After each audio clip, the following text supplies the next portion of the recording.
Good afternoon, Jon. Thank you for speaking with us. No problem. So perhaps if we just start with a quick introduction to LetsTalkFX. LetsTalkFX is a private social network for the foreign exchange industry. So all of the members are vetted to make sure that they are indeed actually people like this, vendors, banks, brokers, hedge funds, etc. And it acts a little bit like an online conference, just like this one. All of the same sort of issues are discussed. People ask questions, people respond. It's exactly the same, it just doesn't have any free beer. Well, you can bring your own. Yeah. Well, talking of conferences, of course, you are speaking later on this afternoon about the biggest things affecting FX and the biggest changes that are going to affect the landscape. And indeed, before we started speaking, just moments ago, possibly the biggest change of all time may have been announced. I think it is a fairly major one, which is in the previous panel on regulation, which is normally a bit dry and not terribly exciting. As you say, Kay mentioned that tomorrow the European Parliament, if I get this right, Committee on Monetary and Financial Affairs, well done, is voting, and she thinks that it will actually go through, that in Europe the maximum trading speed for all financial products will be 500 milliseconds. So this is the end of HFT as we know it. It's a big problem for HFT. If it goes through, so that remains to be seen. I think there's a balance there. On one hand, you've got a number of trading firms that have spent a considerable amount of money in order to speed up their transaction ability, their ability to market make everything down in some of them microseconds. That's expensive. And yet on the other hand, I can see the European Union wanting to democratise the markets. Half a second, the eyeball can register that everybody's on the same playing field. Rather than a race to zero for latency, you somewhat get a one latency for all. Absolutely, and not only that, you end up in a position where one could argue that it's no longer about the strategy. It's now simply about, a brute force attack. Well, yeah. Well, it is for those who have the ability to do it. That's my point. And then it makes it. It means that to use the old adage, the richer get richer and the poorer get poorer. The people with the money are in the best position to make more money, and with this. But is that necessarily true? I do hear from other people saying, well, actually, it's the small trading houses that have got the more creative algorithms that they can push through because they don't have all the red tape to go through. They're the ones that are able to really capitalise on these high speeds. Yes, but I think to put it into an FX sort of wrapper, as it were, you see EBS has stepped back from decimals, from 5 decimal places, I think they were on some currencies.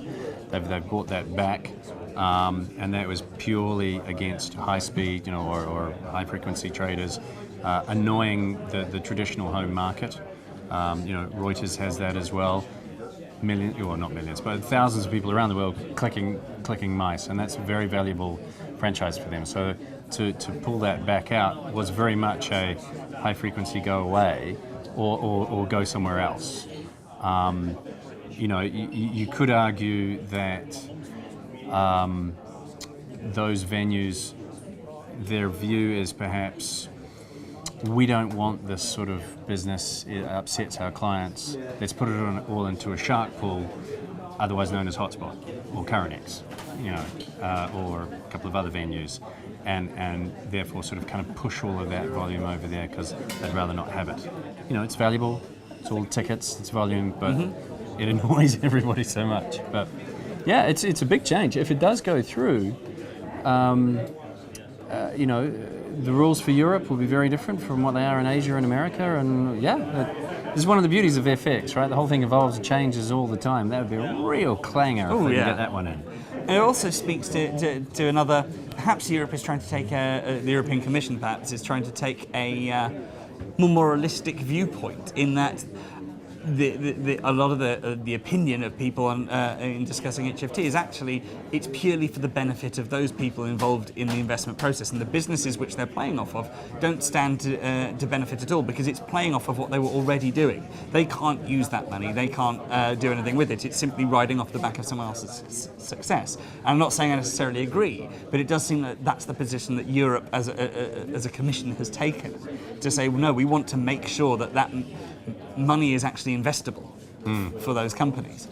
I think you've probably got a couple of things at play there. These are the sorts of things that regulators should do to make a level playing field for everybody.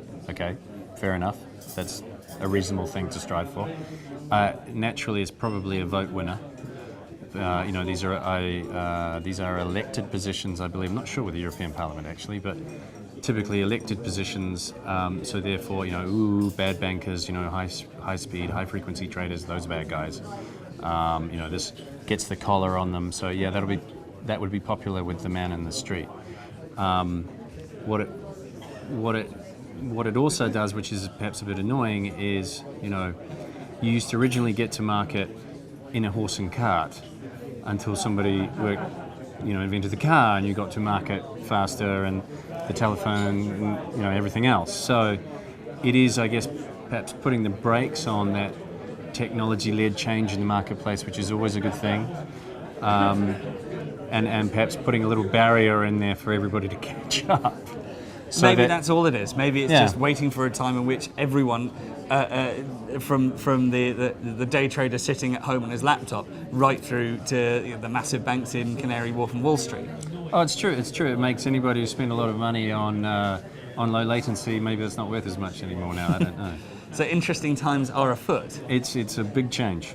It's a big change. Well, if people do want to know more about what you have to say and what LetsTalkFX have on offer, where can they go? LetsTalkFX.com. Nice and simple. Thank you very much. No problem.